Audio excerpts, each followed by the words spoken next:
हिजो भएको यो घटना सरकारले प्रहरीलाई आदेश दिएको हामी भन्दा ठुलो दादा दिदीहरूलाई हत्या। कल जो घटना हुई उसमें सरकार ने पुलिस को हमारे बच्चों और दादा दादी जो हमसे बड़े हैं को मारने का आदेश दिया। पुलिस ने क्या किया? हमें इस सरकार की जरूरत नहीं है, इस सरकार को हटाओ। हमें इस सरकार की जरूरत नहीं है, इस सरकार को हटाओ। यह महल में बैठकर हमें तकलीफ सहने देती है। यह महल में बैठकर हमें तकलीफ सहने देती है। हमें इस सरकार की जरूरत नहीं है। मैं अपने देश के लिए मरने को तैयार हूँ, लेकिन ये सरकार। नमस्कार मित्रों, कैसे हैं आप? मेरा नाम है महेंद्र रौतेला। आपका स्वागत है मेरे नए ब्लॉग में। आज की वीडियो कुछ खास होने वाली है, वीडियो ज़रूर देखें, पूरी वीडियो देखें। आज की वीडियो में नेपाल प्रोटेस्ट पर बना रहा हूँ, आप देखें ज़रूर। नमस्कार, मैं बालेंद्र शाह काठमांडू मेट्रोपॉलिटन सिटी का मेयर हूँ।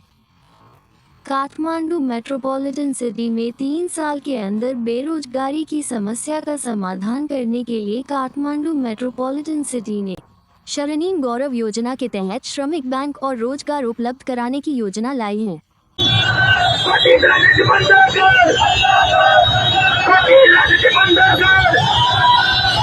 नेपाल में JNZ प्रदर्शन क्यों शुरू हुआ? फेसबुक, इंस्टा, यूट्यूब समेत 26 सोशल प्लेटफॉर्म बैन। नेताओं के बच्चों की आलीशान जिंदगी से नाराजगी फैली। काठमांडू 20 घंटे पहले नेपाल में सोमवार को काठमांडू और कई बड़े शहरों में सरकार के खिलाफ जबरदस्त विरोध प्रदर्शन जारी है। इसमें अब तक 19 लोगों की मौत हो चुकी है, वहीं 200 से ज्यादा लोग घायल बताए जा रहे हैं। यह विरोध JNZ यानी साल 1997 से 2012 के बीच पैदा हुए नौजवानों ने शुरू किया है। युवा भ्रष्टाचार और फेसबुक, यूट्यूब, इंस्टाग्राम जैसे 26 सोशल मीडिया प्लेटफॉर्म्स बैन करने की वजह से नाराज हैं। नेपाल सरकार ने 26 सोशल मीडिया प्लेटफॉर्म्स पर बैन क्यों लगाया? चाइनीज ऐप टिकटॉक इससे कैसे बच गई? नेताओं के बच्चों की आलीशान जिंदगी से नाराजगी कैसे बढ़ी? 6 जरूरी सवालों के जवाब जानेंगे। सवाल 1, नेपाल में प्रदर्शन को JNZ आंदोलन क्यों कहा जा रहा? जवाब, नेपाल में जो विरोध प्रदर्शन हो रहे हैं उन्हें JNZ आंदोलन इसलिए कहा जा रहा है क्योंकि इसमें सबसे बड़ी भागीदारी युवाओं की है, खासकर 18 से 25 साल के बीच की उस पीढ़ी की जिसे जनरेशन Z, GNZ कहा जाता है। ये युवा सोशल मीडिया और इंटरनेट पर पले बड़े हैं। ये फेसबुक, इंस्टाग्राम, टिकटॉक और यूट्यूब जैसे प्लेटफॉर्म पर बहुत सक्रिय रहते हैं। इसी वजह से जब सरकार ने सोशल मीडिया पर पाबंदी लगाई तो सबसे ज्यादा नाराजगी इन्हीं युवाओं में दिखी। प्रदर्शन में शामिल छात्र छात्राएं स्कूल और कॉलेज की ड्रेस पहनकर सड़कों पर उतरे। कई जगहों पर उन्होंने खुद बैनर और पोस्टर बनाए, नारे लगाए और बिना किसी राजनीतिक पार्टी से जुड़ाव के विरोध जताया। यही वजह है कि इसे किसी दल या संगठन का आंदोलन न मानकर नई पीढ़ी की बगावत कहा जा रहा है, जिसे लोग JNZ अपराइजिंग या JNZ आंदोलन कह रहे हैं। नेपाल की राजधानी काठमांडू में प्रदर्शन के दौरान एक युवा प्रदर्शनकारी भागता हुआ। सवाल 2, नेपाल में सोशल मीडिया बंद क्यों हुआ? जवाब, नेपाल सरकार का कहना है कि फर्जी अकाउंट से अफवाहें और नफरत फैल रही थी। इससे साइबर अपराध बढ़ रहे थे और सामाजिक व्यवस्था बिगड़ रही थी। इसके लिए सरकार ने कंपनियों से कहा कि वे नेपाल में रजिस्ट्रेशन कराएं, स्थानीय प्रतिनिधि और शिकायत निवारण अधिकारी नियुक्त करें और कंटेंट मॉडरेशन में जवाबदेह बने। इसके लिए सोशल मीडिया प्लेटफॉर्म्स को 7 दिन यानी कि 3 सितंबर तक का वक्त दिया गया था।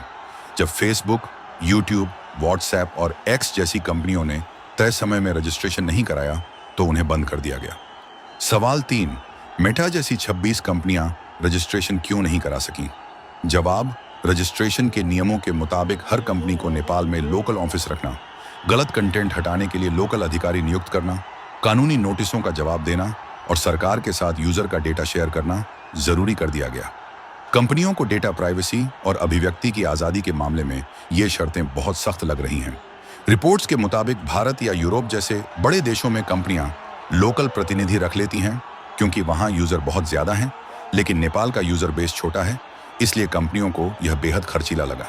अगर कंपनियां नेपाली सरकार की यह शर्त मान लेती हैं तो उन पर अन्य छोटे देशों में भी इन नियमों का पालन करने का दबाव पड़ता, जो काफी खर्चीला है।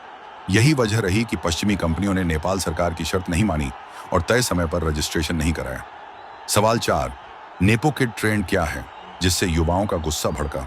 जवाब, नेपाल में पिछले कई महीनों से सोशल मीडिया पर नेताओं और उनके परिवारों की ऐशो आराम भरी जिंदगी के वीडियो लगातार वायरल हो रहे थे। इस ट्रेंड को नेपाल में नेपो किड, नेपो बेबी यानी ताकतवर लोगों के बच्चे कहा जा रहा है।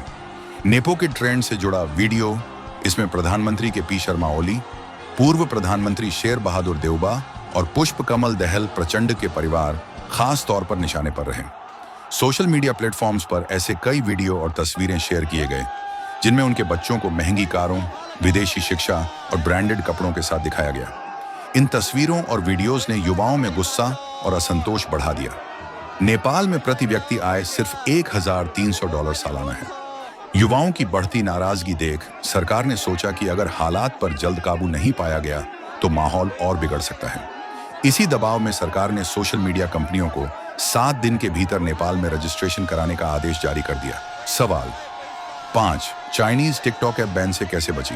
जवाब, रिपोर्ट्स के मुताबिक टिकटॉक ने सरकार के नोटिस के तुरंत बाद नेपाल दूरसंचार प्राधिकरण (NTA) के साथ रजिस्ट्रेशन की प्रक्रिया पूरी कर ली थी। इसी वजह से टिकटॉक ब्लॉक होने से बच गया। टिकटॉक के अलावा वीटॉक और वाइबर जैसे प्लेटफॉर्म्स भी बंद होने से बच गए। ऐसे में कहा जा सकता है कि टिकटॉक बैन से इसलिए बचा क्योंकि उसने नेपाल सरकार की शर्तों को समय रहते मान लिया और अपने प्लेटफॉर्म को आधिकारिक रूप से रजिस्टर्ड करा लिया। वहीं अमेरिकी कंपनियों ने नेपाल की रजिस्ट्रेशन पॉलिसी को नजरअंदाज कर दिया। दूसरी तरफ आलोचकों का कहना है कि नेपाल सरकार ने टिकटॉक को जानबूझकर बचा लिया क्योंकि वह पहले से ही चीन के दबाव और निवेश पर निर्भर है। सवाल 6, युवाओं के इस प्रदर्शन के पीछे किसका हाथ है? जवाब, इन प्रदर्शनों के पीछे सोशल मीडिया और एक NGO हामी नेपाल की बड़ी भूमिका रही। इस NGO ने छात्रों को जुटाने के लिए इंस्टाग्राम और डिस्कॉर्ड जैसे प्लेटफॉर्म का इस्तेमाल किया। इन साइटों पर विरोध कैसे करें जैसे वीडियो डाले गए थे जिनमें छात्रों को यह सलाह दी गई थी कि वे कॉलेज बैग और किताबें लेकर आएं और कोशिश करें कि स्कूल की वर्दी पहनकर ही विरोध में शामिल हों। सोमवार को प्रदर्शन के दौरान छात्रों ने यूथ्स अगेंस्ट करप्शन का बैनर भी उठाया जिसे हामी नेपाल ने ही जारी किया था।